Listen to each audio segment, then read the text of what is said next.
Hi there, this is Eshu. I'm the abbot here at Zenwest Buddhist Society.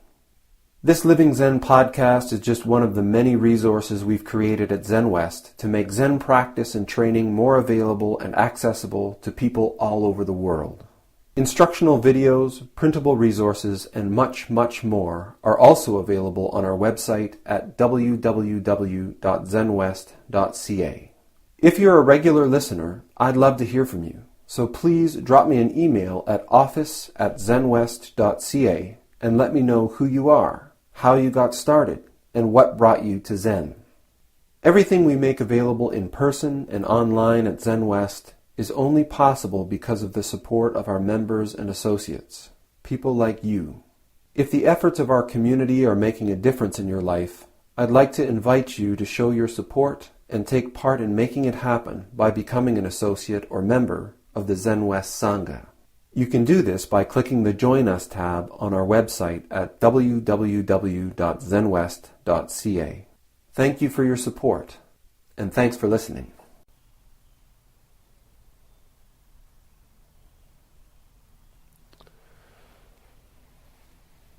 One of the genuine benefits, I think, of the of formal Zen training is the opportunity to develop a relationship with a teacher. In my own training this evening, I was just reflecting. We practice what's called Rinzai Zen. And so generally speaking, in our school, the interactions between a teacher and student can be fairly charged as they're based around our investigation of the traditional koans.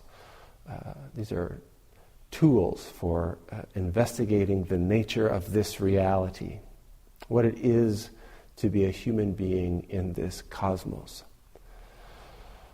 But many times in sort of less busy circumstances, when it wasn't an intensive retreat or anything like that, it was just the day-to-day training, we still had interview with the teacher every day, usually 2 or 3 times a day. And during these interviews, there was sometimes an opportunity to ask questions or find out a little bit more, a chance to talk to the teacher. And one of the things that when I first started practicing and training, I was in my early 20s, and I was very concerned with enlightenment and having an awakening experience. I really wanted to wake up and become a Buddha, really become an enlightened person. And I would often go in to see the teacher, and I would say, what do I have to do to get this stuff? What do I have to do to grasp this Dharma, this teaching? And so many times, my teacher would say to me, only grow up. Only grow up. And I grew up in a family where I was the youngest child, the only boy, and I had 2 older sisters. And so something that my sisters often said to me was, just grow up. Why don't you grow up? Don't be such a baby. Grow up. But when my teacher said to me, only grow up, it didn't have that same condescension to it. It didn't have that same ridicule to it as when my sisters used to say it to me. In this teaching of the Dharma,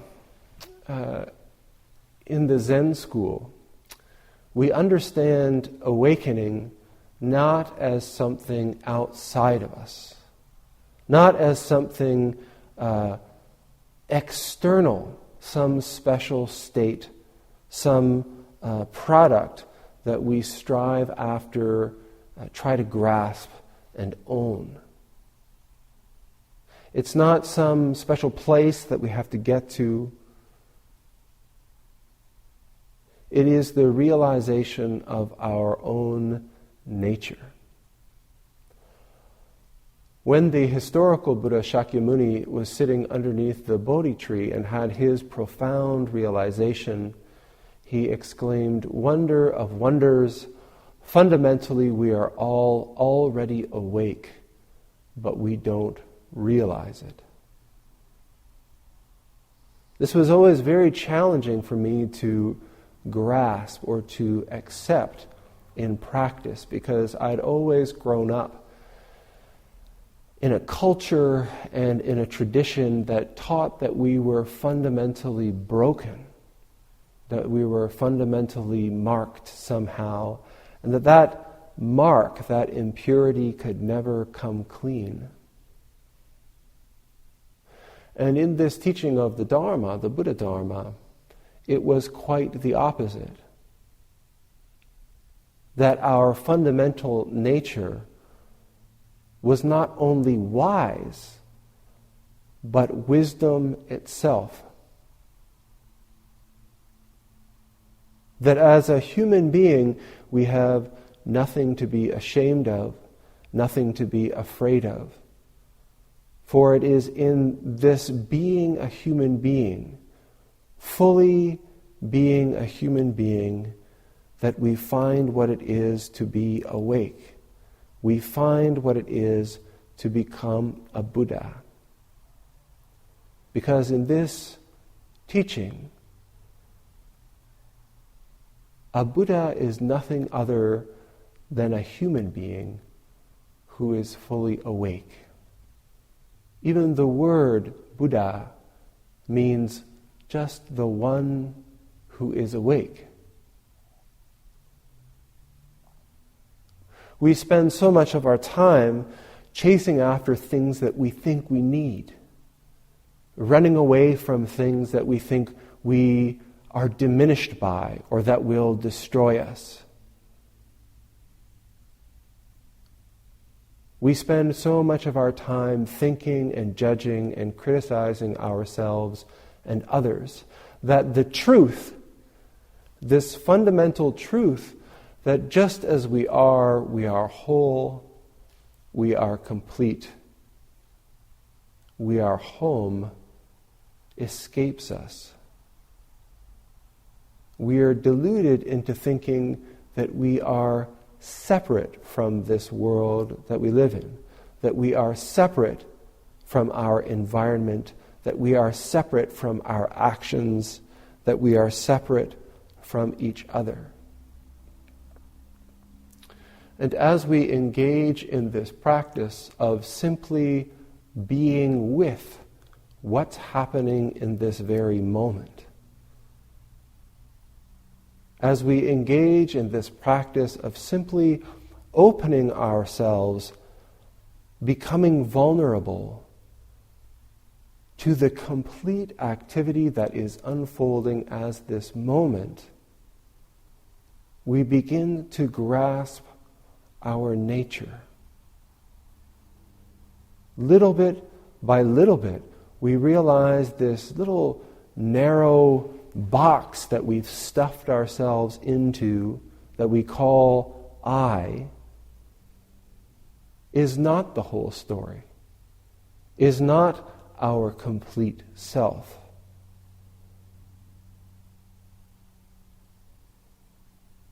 Little bit by little bit, the stories that we keep repeating about what kind of a person we are, about what kind of things we like, what kind of things we do and don't do.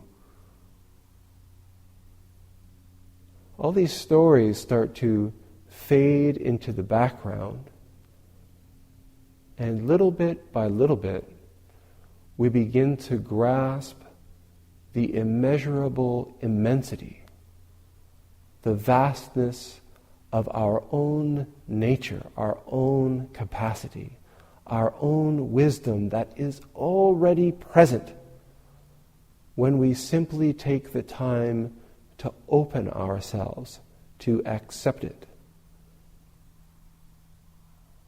When we simply take the time to be honest about what it is that we are experiencing.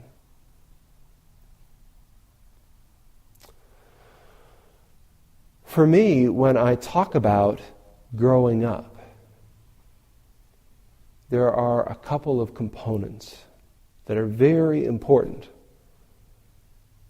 And the first is the capacity to see, to actually grasp the situation as it is.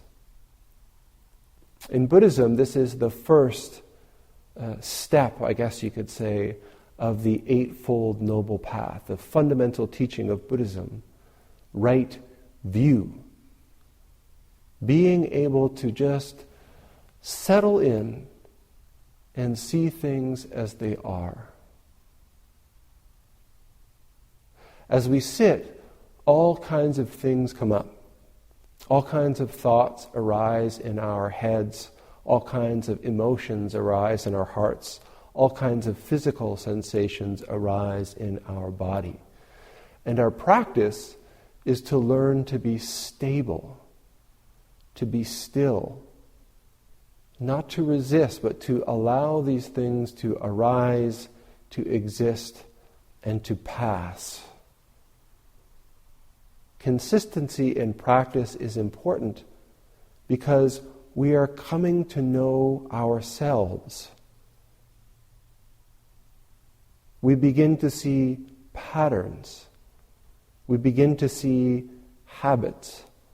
We begin to see things that create suffering for ourselves and for others that we willingly, consciously or unconsciously participate in. We begin to see. That fundamental awareness that is cultivated and developed through zazen, seated meditation, is our foundation. The second part of growing up that I think is absolutely crucial is being honest about what it is that we are seeing.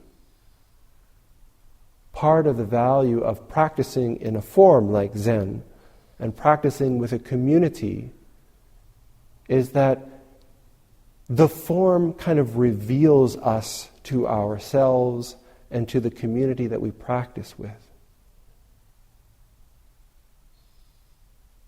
It creates this wonderful opportunity for us to become more and more honest with what we see, with what we experience about our habits and our preferences,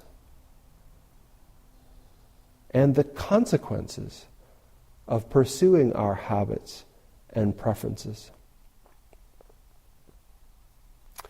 And the final part, this unending activity of growing up, is the acceptance of responsibility.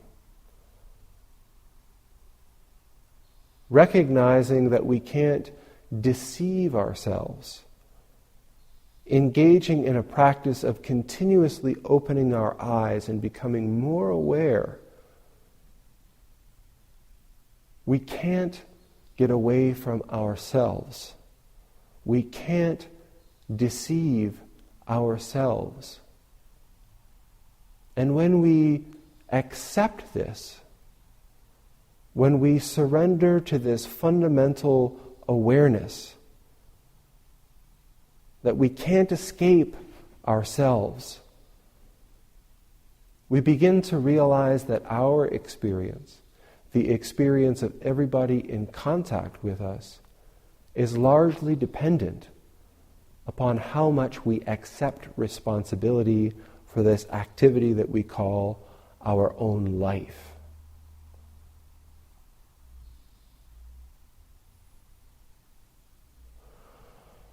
When we do this, when we recognize our part, when we recognize that this little thing that we call our life is a tiny speck in a vast fabric, but when we realize that the choices that we make, through the choices that we make as this tiny speck, we impact the whole thing. It's a big responsibility. When we move, the universe moves.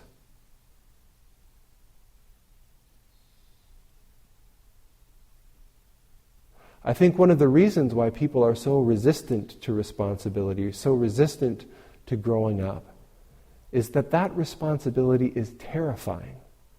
It's really big. We recognize that we are one with all things in this vast cosmos. We recognize that there is nowhere else to go. We recognize that there is no other thing for us to be doing than this, right here, what we're doing in this moment. In each and every moment of our lives, there's nowhere else for us to be, for us to go. There's nothing else for us to do. And we feel the responsibility of living our lives fully. We feel the responsibility to wake up.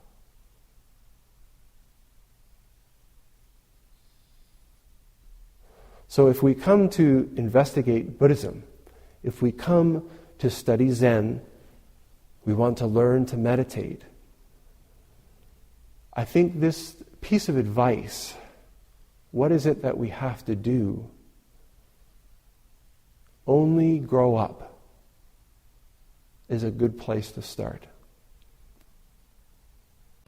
Thanks for listening to the Living Zen podcast. If you follow Living Zen through iTunes, I would very much appreciate it if you would take a moment to let me know what you think about it by rating or reviewing the podcast, so that new listeners can also hear what you have to say. Thank you for your time and for your support.